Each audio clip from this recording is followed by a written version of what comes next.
Discussion on verses 1 to 8 of 8. This chapter opens with a powerful warning against becoming so absorbed in worldly ambitions and competition that a person neglects their true purpose. When desires for more, whether in wealth, status, or recognition, dominate a person's life, they distract them from adopting the correct behavior.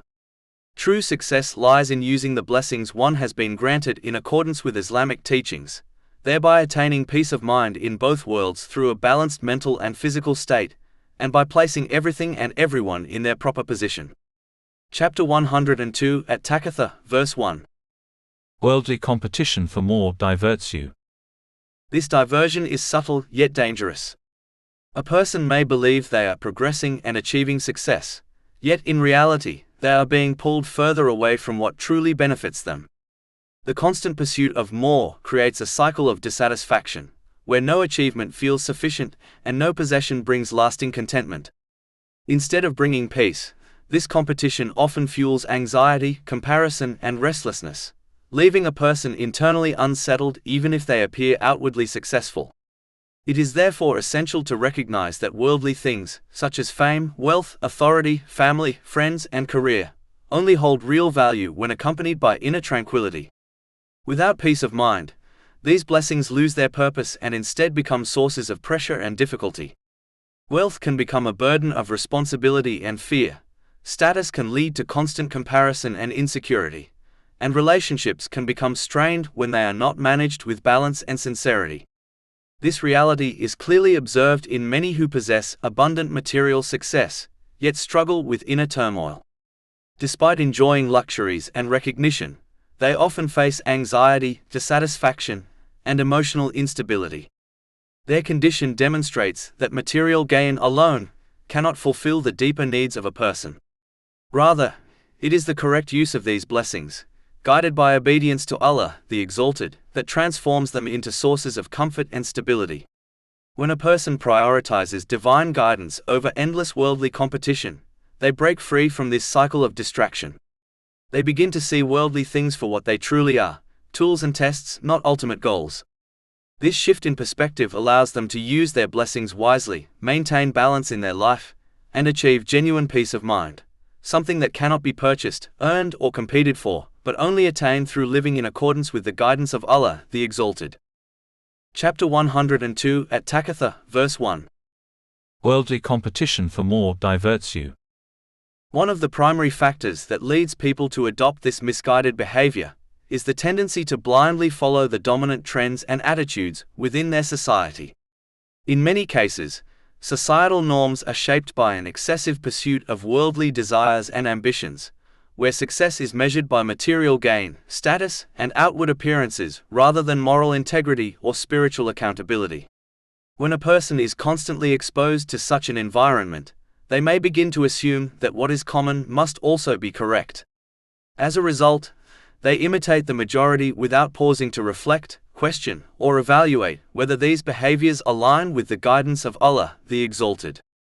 This unthinking conformity gradually distances a person from the truth, as they begin to prioritize social acceptance over divine obedience. It is therefore essential to resist the urge to follow others without insight or understanding. The behavior of the majority is not a reliable measure of truth, as history has repeatedly demonstrated that widely accepted beliefs can be fundamentally flawed. For example, there was a time when the overwhelming majority believed the earth was flat, a notion later disproven through observation and evidence.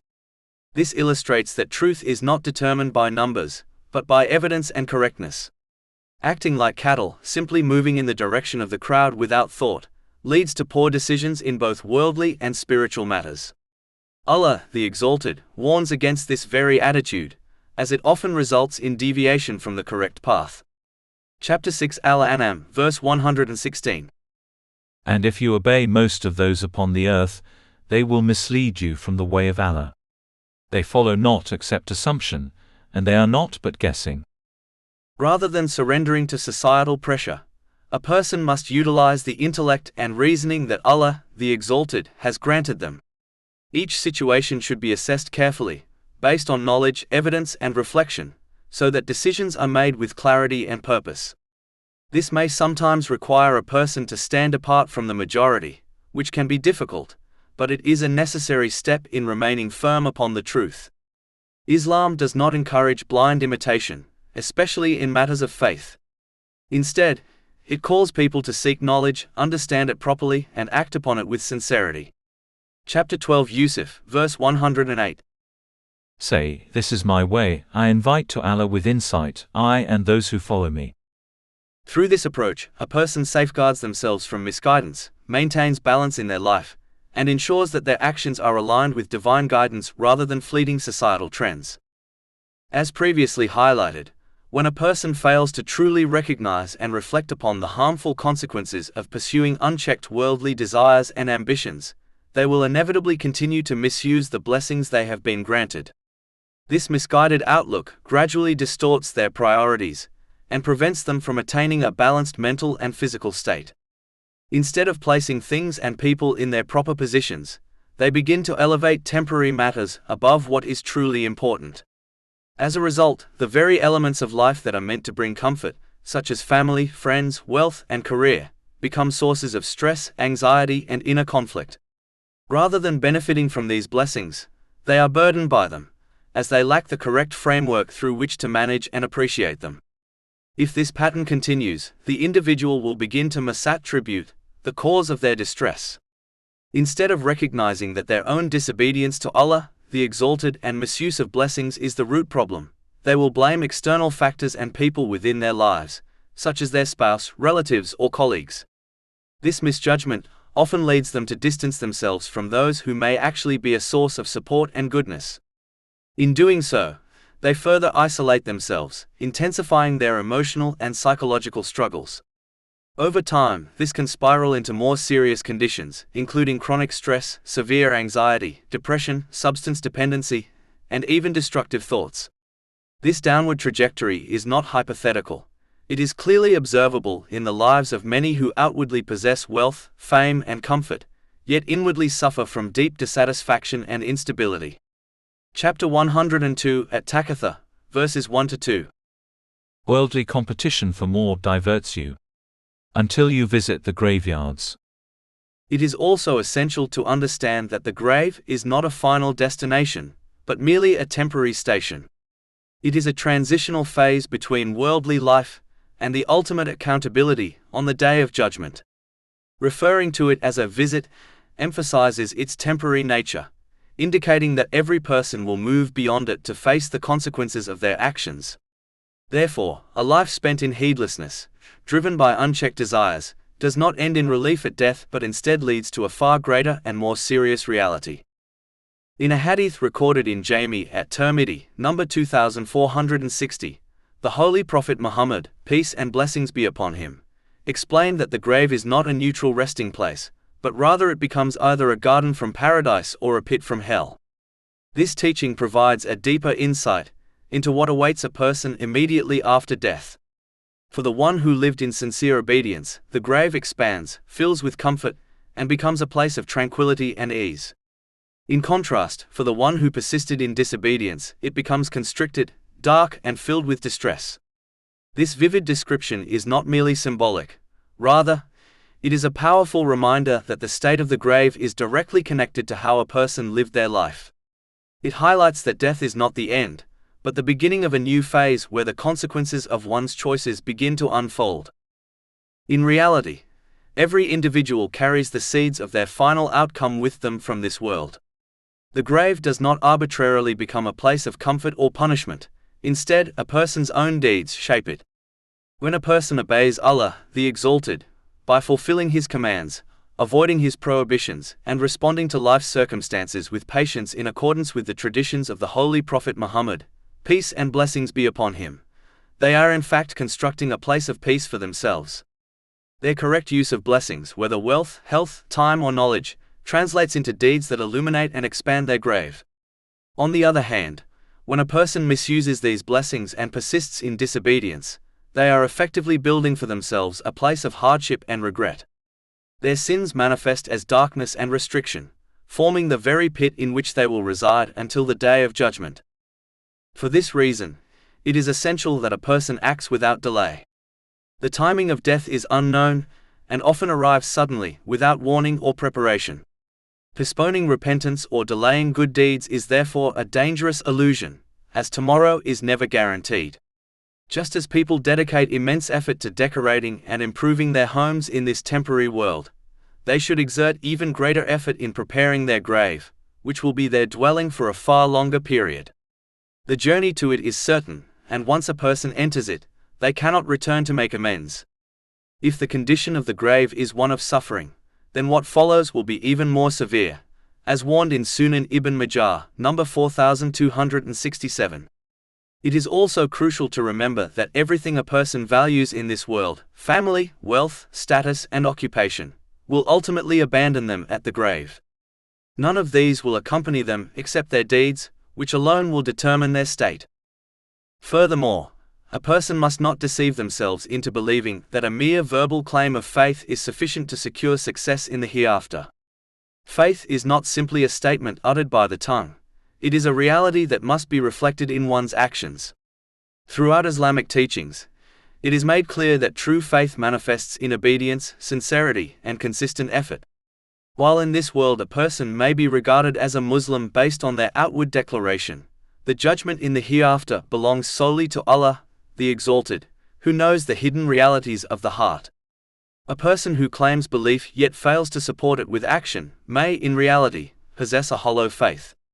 Such a person risks being judged according to their true inner state, rather than their outward claim, which is a matter of great danger and seriousness.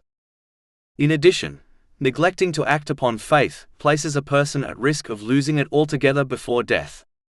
Faith can be compared to a delicate flame that requires constant care and nourishment.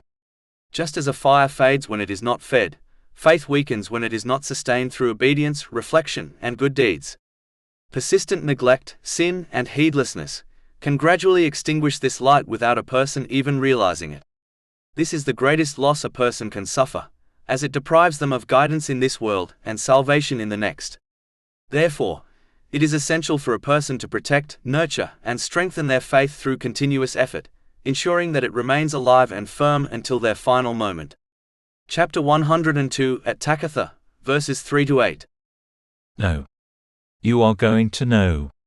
Then no. You are going to know. No. If you only knew with knowledge of certainty, you will surely see the hellfire. Then you will surely see it with the eye of certainty. Then you will surely be asked that day about all types of pleasure enjoyed in the world. These verses emphasize the importance of cultivating strong and unwavering faith, as it is the foundation that prevents a person from being distracted by the relentless pursuit of worldly desires and aspirations. Without strong faith, individuals risk misusing the blessings they have been granted, which obstructs the attainment of true peace of mind in both this world and the hereafter. Strong faith acts as an anchor, ensuring that a person remains steadfast in the obedience of Allah, the Exalted, regardless of circumstances, whether in times of ease or in periods of difficulty and trial. True strength of faith is attained when a person actively seeks knowledge of Islam and implements it in their life. This requires learning from the clear proofs and evidences contained within the Holy Quran and the traditions of the Holy Prophet Muhammad, peace and blessings be upon him, and reflecting on how sincere obedience to Allah, the Exalted, brings peace and stability in both worlds. Through understanding these teachings, a person recognizes the wisdom in setting aside immediate personal desires and prioritizing actions that please Allah, the Exalted. The believer comes to see that this approach not only ensures success in the hereafter, but also establishes balance, clarity, and tranquility in their present life. In contrast, the individual who remains ignorant of Islamic teachings or neglects to act upon them will develop weak faith. This fragile faith is easily shaken, leading to disobedience whenever personal desires conflict with divine commands. Such a person fails to perceive the link between surrendering personal whims in favor of obedience to Allah, the Exalted, and the inner peace that obedience produces. Their life becomes prone to disorder, stress, and dissatisfaction, even if they appear to enjoy material comforts and worldly success. Therefore, it is essential for every person to cultivate certainty in their faith through dedicated learning and consistent practice of Islamic knowledge. This entails using the blessings they have been granted in the manner prescribed by Allah, the Exalted, which encompasses both spiritual duties and responsible engagement with the world. By doing so, a person ensures that they achieve peace of mind in both worlds, attain a balanced mental and physical state, and correctly place every relationship, responsibility, and blessing within their life. This alignment of actions with faith safeguards the individual from the chaos of misplaced priorities, and allows them to live a life of harmony, purpose, and true tranquility. Chapter 102 at Takathur, verse 8. Then you will surely be asked that day about all types of pleasure enjoyed in the world. It is essential for a person to engage in regular self-examination, for no one possesses a more complete awareness of their actions than themselves, except Allah, the Exalted. Sincere introspection allows an individual to recognize their mistakes, prompting genuine repentance and inspiring them to pursue righteous deeds. This includes using the blessings they have been granted in ways that please Allah, the Exalted. Through this practice, a person develops a clear understanding of their priorities and responsibilities, attaining a balanced mental and physical state, and placing everything and everyone in their life in its proper place. In contrast, neglecting self-assessment leads to heedlessness, causing one to misuse their blessings, misplace priorities, and drift into disorder. Such negligence breeds stress, difficulty, and inner turmoil, even if worldly comforts appear abundant. Moreover, failure to prepare for accountability on the Day of Judgment amplifies the severity of the consequences in the hereafter, making the weighing of deeds a source of immense anxiety and potentially leading to being cast into hell. This concept can be illustrated through the example of a prudent business owner. They consistently review their accounts to ensure their enterprise remains on track, completing all necessary documentation accurately, such as tax returns. A careless business owner, on the other hand, neglects their accounts, resulting in financial loss and penalties that further complicate their affairs. In the same way, failing to examine and prepare one's deeds for the scales of judgment carries consequences far graver than financial penalties. This punishment is enduring and truly unbearable. Chapter 99 Az-Zalala, verses 7-8. So whoever does an atom's weight of good will see it. And whoever does an atom's weight of evil will see it. Furthermore, a person should not limit themselves to avoiding overt sins. They must also avoid wasting blessings on futile or trivial pursuits. Activities that lack genuine benefit do not qualify as righteous deeds and will become a source of profound regret on the Day of Judgment. At that time, one will realize that the time, effort, and resources spent on inconsequential matters could have been invested in actions recorded as good deeds. Even a minor imbalance between the two sides of the scales may prove decisive, determining the difference between salvation and ruin. Correctly using the blessings of Allah, the Exalted, in this life ensures preparedness for accountability, and secures peace of mind and balance in both worlds.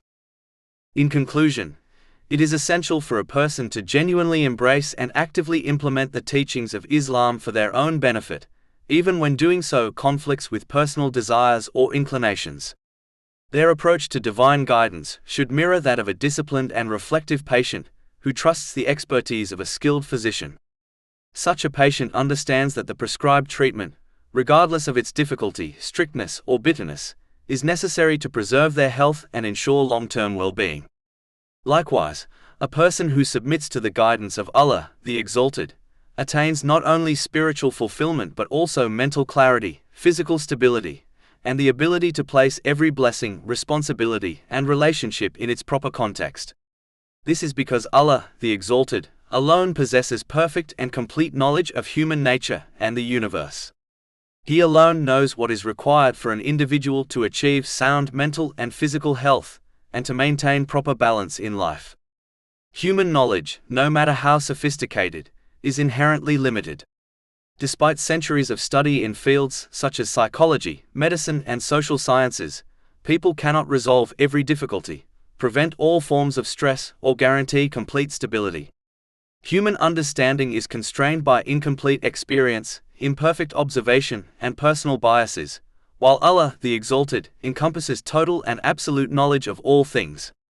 Out of His wisdom and mercy, Allah, the Exalted, has provided comprehensive guidance for humanity through the Holy Quran and the teachings of the Holy Prophet Muhammad, peace and blessings be upon him.